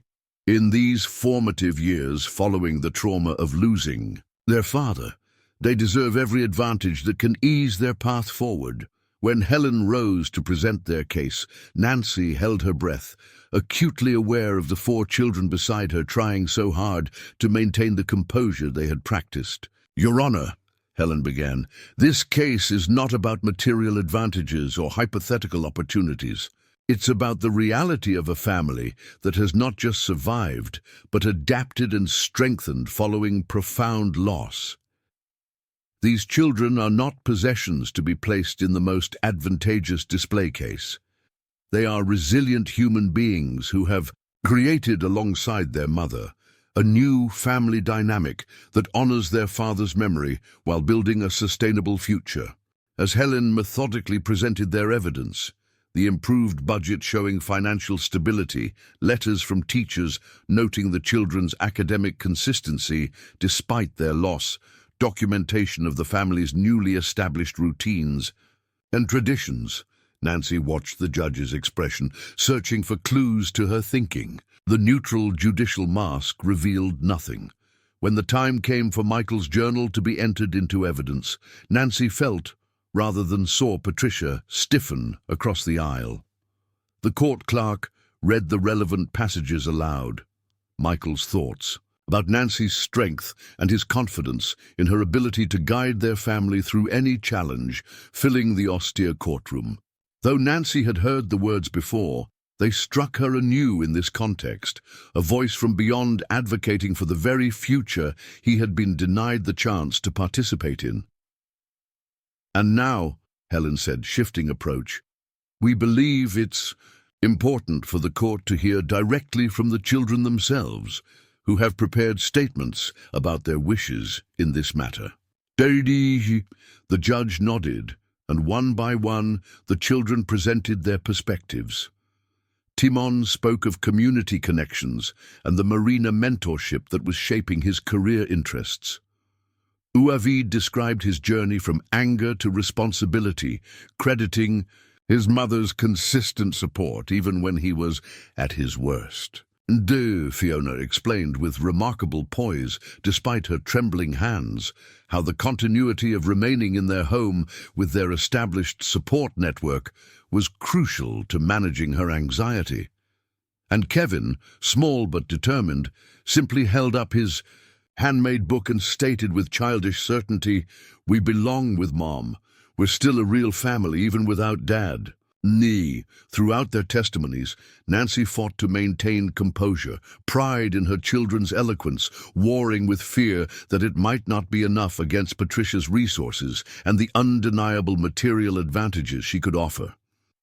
When the judge called a brief recess to review all presented materials, the tension in the waiting area was palpable. Patricia remained distant, exchanging whispers with her fiancé and attorney, while the Morris family huddled together near a window, overlooking Millbrook Harbor. "You all did beautifully," Nancy assured her children, though her own confidence wavered beneath the brave front she maintained for them. "No matter what happens, I am so proud of how we've stood together through this." "Nothing's going to happen," Uavid stated with more confidence than he likely felt. "We're staying together. End of story." The return to the courtroom came too quickly and not soon enough, time simultaneously dragging and racing as they awaited the decision that would shape their future. As the judge settled behind her bench, her expression remained inscrutable. "Having reviewed all evidence and testimony presented," she began, her voice even, "I find this case represents the complex intersections of grief, family bonds, and legitimate concerns about child welfare following parental loss." Nancy reached for Fiona's hand on one side and Kevin's on the other, bracing herself for whatever came next. "The material advantages offered by the petitioner are significant and reflect a genuine desire to provide for these children," the judge continued, and Nancy felt her heart sink. However, material provision is only one facet of children's needs, particularly following traumatic loss. The however kindled a flicker of hope that Nancy dared not fully embrace. The testimony of the children themselves, the documented stability they have achieved despite financial challenges, and the clear expressed wishes of their late father all point to one conclusion. These children are exactly where they belong, with their mother in the community that has supported their healing process. Nancy's breath caught as the judge's meaning became clear. Therefore, I am denying the petition for custody change. The children will remain in the full custody of their mother, Nancy Morris. The rest of the judge's statement, something about visitation rights and reconsideration should circumstances significantly change, faded into background noise as relief crashed over Nancy in waves. She gathered her children close. Their mingled tears and whispered reassurances, creating a private moment of celebration amid the formal proceedings. Across the aisle, Patricia sat rigid with disappointment, her fiancé's hand on her shoulder in a gesture of consolation. As the court began to empty, she approached, her expression complex with emotions Nancy couldn't fully decipher. "This isn't over," Patricia said quietly, though without the venom Nancy had expected. "I still believe they deserve more than a strained budget and an overworked mother can provide." Before Nancy could respond, Uavid stepped forward, his posture protective but his voice surprisingly gentle. "Grandma, we know you want what's best for us, but this is what Dad would have wanted. Us together with Mom in the home where he lived with us. Maybe instead of trying to take us away, you could just be part of that. Visit sometimes. Get to know who we are now." Patricia blinked, clearly caught off guard by this olive branch from the grandson she had previously described in court documents as troubled and in need of male guidance. "Michael would have wanted us all to stay connected," Nancy added, finding unexpected compassion for this woman who, beneath the controlling exterior, was also grieving the loss of her only child. "The door is open whenever you're ready." Something shifted in Patricia's expression. Not quite surrender, but perhaps the beginning of reassessment. Without further comment, she turned and left with her fiancé, her rigid posture the only remaining sign of her disappointment. Outside the courthouse, standing on the steps overlooking Millbrook's main street, Nancy found herself surrounded by unexpected support. Veronica waiting with a basket of comfort foods. Phil Turner, who had closed the pharmacy to attend the hearing. Neighbors and teachers and friends who had come to stand witness to their family's fight to remain whole. "You did it, Mrs. M," said Joey's mother, who had helped with Kevin's after-school care when schedules conflicted, "though none of us doubted you would." "We did it," Nancy corrected, including her children in the victory, all of us together. That evening, after a celebratory dinner of everyone's favorite foods at the local diner, an extravagance Nancy allowed despite budget constraints, recognizing the importance of marking significant victories, the family gathered in the living room for an impromptu movie night. As the younger children debated film choices, Nancy found herself on the porch with the twins, the harbor lights twinkling in the distance beneath a star-filled sky. "So what happens now?" Timon asked, voicing the question that naturally followed. "Their court victory. Everything just goes back to normal?" Nancy considered this, understanding that normal had been permanently redefined for all of them. "We keep building," she said finally. "We've proven we can stay together through a crisis. Now we focus on moving forward. Your college plans, Uavid's work at the pharmacy, Fiona's progress with her anxiety, Kevin's education. We keep honoring Dad's memory while creating new chapters of our own." Uavid nodded, his expression thoughtful in the porch light. "You know what's weird? I'm almost grateful for Grandma's lawsuit. Not that I wanted to live with her, no way, but it made us pull together, made us prove to ourselves what we can handle. Made us realize what we've built is worth fighting for," Timon added quietly. Nancy looked at her sons, no longer boys, but young men emerging from the crucible of grief with unexpected wisdom and resilience. "Yes," she agreed. "Exactly that." The sound of laughter drifted through the open window. Fiona and Kevin, their voices lighter than Nancy had heard in months.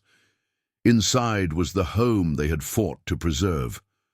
Beyond the porch stretched the community that had supported them, and between them all flowed the invisible bonds that had been tested but ultimately strengthened by the challenges they had faced together. 6 months and 3 weeks after Michael's death, the Morris family wasn't merely surviving. They were beginning in small but significant ways to thrive again. The path forward would hold more challenges, Nancy knew, but today's victory had confirmed what she had begun to suspect in recent weeks. They had the strength to face whatever came next, together. As autumn gave way to winter, the Morris family found themselves approaching the holiday season with mixed emotions. Christmas had been Michael's favorite time of year. He had always orchestrated elaborate decorations, maintained multiple family traditions, and taken particular joy in selecting thoughtful gifts for each child.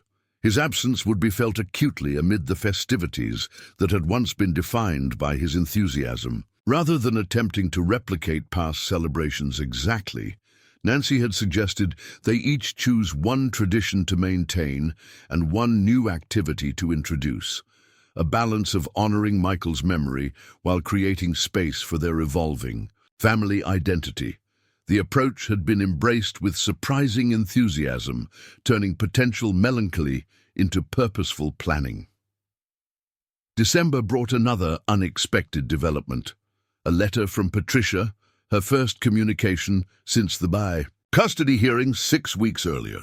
Unlike her previous formal correspondences, this one was handwritten, the careful penmanship occasionally marred by what appeared to be teardrops that had dried on the page.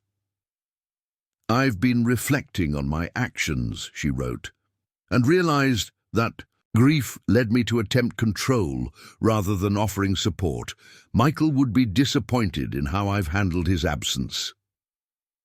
The letter continued with an apology and a tentative request to visit during the holidays. "Not to interfere, but to reconnect if you're willing."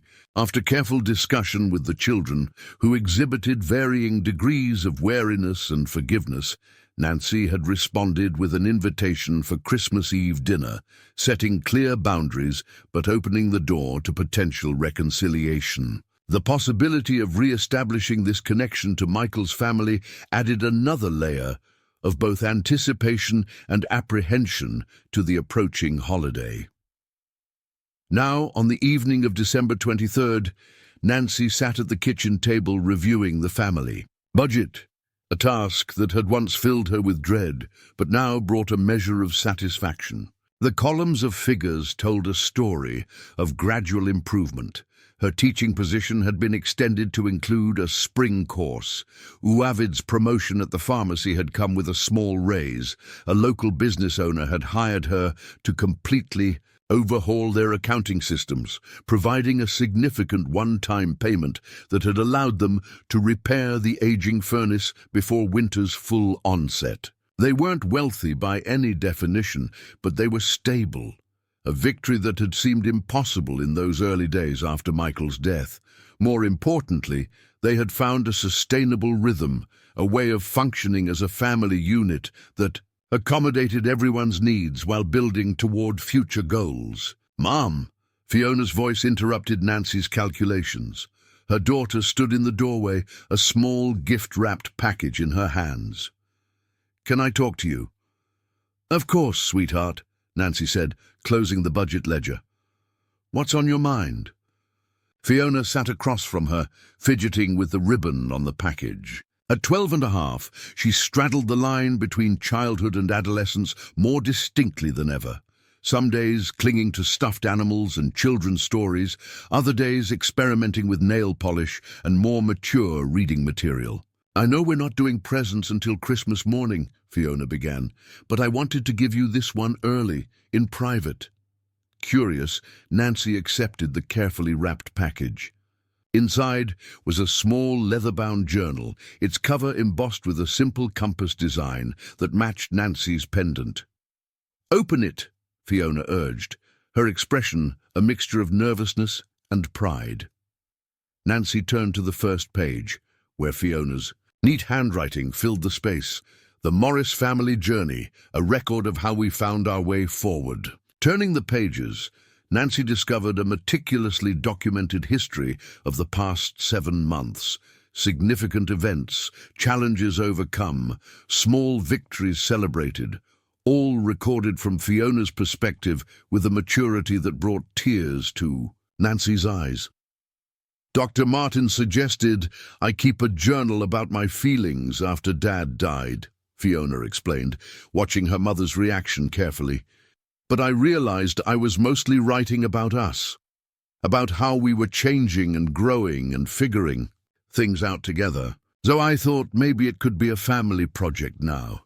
Each of us could write entries about important moments, and it would be like a map of our journey." The thoughtfulness of the gift, not just the object itself, but the concept behind it, touched Nancy deeply. This was evidence of Fiona's healing, her anxiety channeled into constructive documentation rather than spiraling fears. "It's perfect," Nancy said sincerely, reaching across the table to squeeze her daughter's hand. "Absolutely perfect. And the compass design. Uavid helped me find it," Fiona admitted with a small smile. "He said it fit with your necklace and the whole True North thing." The revelation of this collaboration between her children, who months earlier had been too consumed by their individual grief to connect meaningfully, was perhaps the greatest gift of all. Nancy made a mental note to thank Uavid for his role in this gesture. "Speaking of Christmas gifts," Fiona continued, her tone shifting to something more hesitant, "do you think Grandma Patricia will bring presents tomorrow? Should we have something for her?" The question reflected the complex emotions all of them felt about Patricia's impending visit. Nancy considered her answer carefully. "I bought a small gift from all of us. That photo book of Dad through the years that we put together. But if you want to make or give something personal, that would be fine too." Fiona nodded thoughtfully. "I think I'll make her a memory bracelet like mine, but with beads that represent Dad. Maybe it will help her feel connected to him, even though she lives far away." The empathy in this suggestion, coming from a child who had struggled with her grandmother's attempt to separate the family, exemplified the growth Nancy had witnessed in all her children over the months. They were learning that healing didn't mean forgetting the pain or pretending it never happened, but rather integrating it into a new understanding of themselves and others. As Christmas Eve arrived with a light dusting of snow that transformed Millbrook into a picture-perfect New England coastal town, the Morris house hummed with nervous energy. The traditional decorations had been selectively deployed.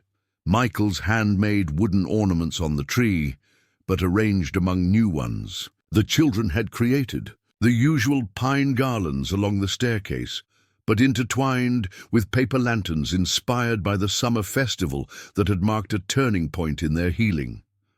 Patricia arrived promptly at 5, her fiancé Robert accompanying her with arms, full of tastefully wrapped packages.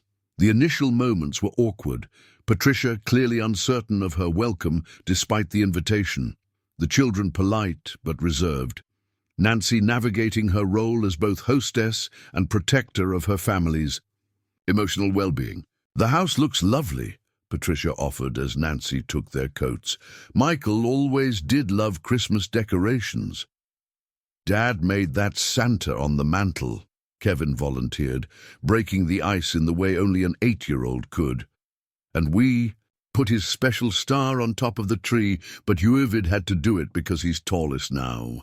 Patricia's expression softened at this simple sharing of how they were incorporating Michael's presence into their celebration. "He carved that Santa the year you were born," she told Kevin. "He was so excited to have another son. He spent weeks working on it." This small exchange, The shared memory of Michael as father and son shifted the atmosphere subtly. As they moved to the dining room where Timon and Uavid were setting out the feast they had helped prepare, conversation gradually became less strained, more genuine. Over dinner, Patricia and Robert shared stories of Michael's childhood Christmases that the children had never heard. The year he had accidentally knocked over the tree while testing a remote-controlled car.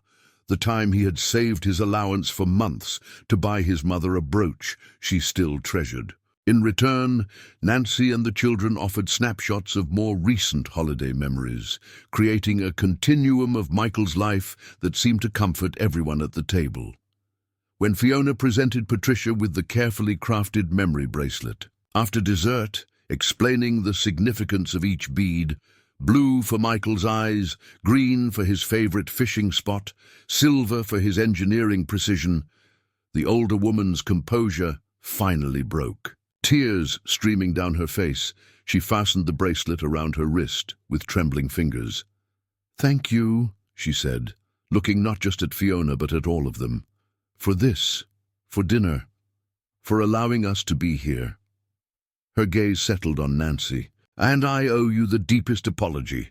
I genuinely thought I was acting in the children's best interest, but I see now that what they needed most was exactly what you've given them: stability, continuity, and permission to heal in their own ways." Nancy, surprised by this frank acknowledgement, found herself offering genuine empathy in return. "You lost your only child," she said quietly. "Grief makes us do things we might not otherwise consider. I understand that better than most."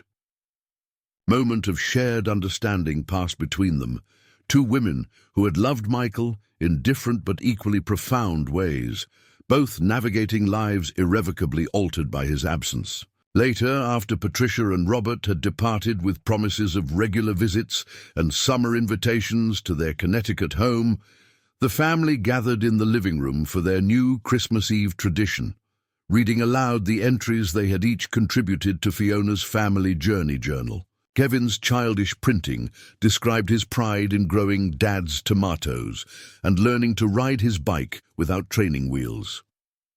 Fiona's neat script detailed her progress in managing anxiety and her new piano lessons. Timon's precise handwriting chronicled his growing confidence at the marina and his research into engineering programs. Wavid's bold scrawl captured his journey from anger to acceptance and his unexpected aptitude for the pharmacy work that was shaping his future plans. When it came to Nancy's turn, she found herself struggling to articulate the profound transformation she had witnessed, not just in her children but in herself. How could she capture in words the journey from that rain-soaked morning when Michael didn't return from his jog to this moment of quiet celebration 7 months later? "I'll read it," Uavid offered unexpectedly, taking the journal when Nancy hesitated. His voice, deeper now than it had been in June, filled the room as he read her entry. 7 months ago, I believed Michael's death had broken our family beyond repair.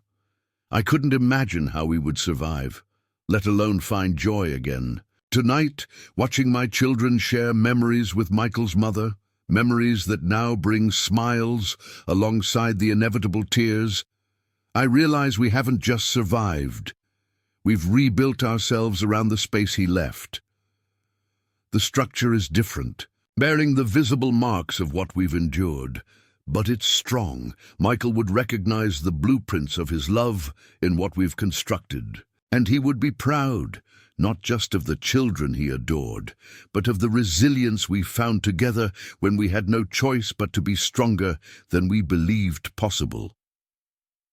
As Uavid finished reading, the room fell silent, except for the gentle crackling of the fire and the distant sound of carolers making their way through the neighborhood. In that moment of quiet reflection, Nancy looked at each of her children, Kevin curled against her side, Fiona sitting cross-legged on the floor, arranging pine cones she had collected for a craft project, the twins in identical postures on opposite ends of the couch, so different in personality, yet connected by bonds that had been tested and ultimately strengthened by their shared loss. They were not the family they had been before Michael's death. That original structure had indeed been broken beyond repair, but from its foundations they had built something new, different, but equally valid, equally loving, equally family. The compass pendant at Nancy's throat caught the firelight, glinting as if to remind her of the direction they had found together. Tomorrow would bring Christmas morning, with its inevitable moments of grief mingled with celebration. Beyond that stretched a new year filled with both challenges and possibilities. College applications for the twins, continued therapy for Fiona, academic growth for Kevin, career development for Nancy. Their journey was far from complete. But tonight, in the soft glow of Christmas lights that reflected in eyes that had shed too many tears and now shone with cautious hope, Nancy allowed herself to fully embrace a truth that had been gradually emerging over months of painful growth. They were going to be more than okay. They already were. Congratulations. Type 9 in the comments so that I know you stayed until the end with me. Thank you for watching, and until tomorrow's story on this same channel.